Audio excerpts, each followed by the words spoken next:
Here now to break down today's sell-off, Barbara Doran, BD8 Capital founder and CIO, and Scott Chronert, Citi U.S. equity strategist. Guys, welcome. Scott, this 20-year auction, lackluster was probably a kind way of putting it, but how much is that all wrapped up in the questions about exactly what's going to happen to the deficit here and therefore what that means about the value of the dollar and the U.S.'s ability to pay its debts? Well, I think we're still pouring through the what's and wherefores on the ongoing budget negotiations. But at this point, it sure looks like we're stuck with a deficit somewhere in the neighborhood of $2 trillion, which is 6.5% of GDP, which is consistent with where we've been. So not as much effort and action in reining in the deficit as may have been expected or hoped for, if you will, which I think kind of plays into the tricky bond auction today and the backup in yields. And so I think that's going to a dynamic that we've been expecting to be factored in as we go through the summer months. It's part of where we've kind of held our target at 5,800 coming off of the moratorium day lows, if you will. So we still think that there's a valuation headwind to be navigated. The interest rate effect today plays into that. The weaker currency is a fallout of the above, and I think that's probably needs to be presumed to persist for the time being until a lot of the dust settles in terms of deficit particulars, if you will. Yeah, speaking of valuations, Barb, one of the headlines today catching a lot of attention was OpenAI paying $6.5 billion for this design startup from Johnny Ive, the former design chief at Apple under Steve Jobs, and even before that.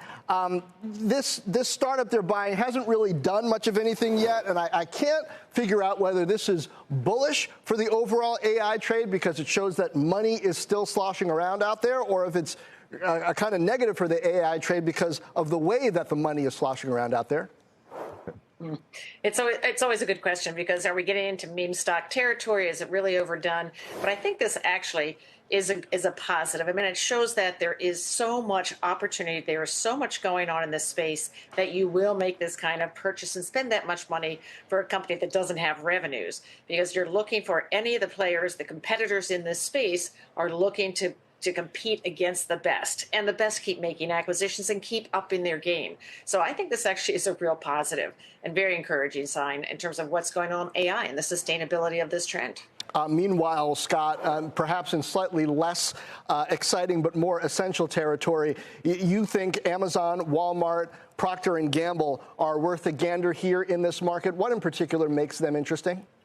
Yeah, so here's where we're going. In our work in turning back to the tariff discussion, consumer discretionary is an area, along with consumer staples, that we think is in the crosshairs of essentially a 10% effective tariff rate, broad-based as a starting point for the tariff discussions. Okay, so and that's been reflected in the stock prices for many consumer names. We're underweight the sector, have been going into this year, so pretty consistent on that.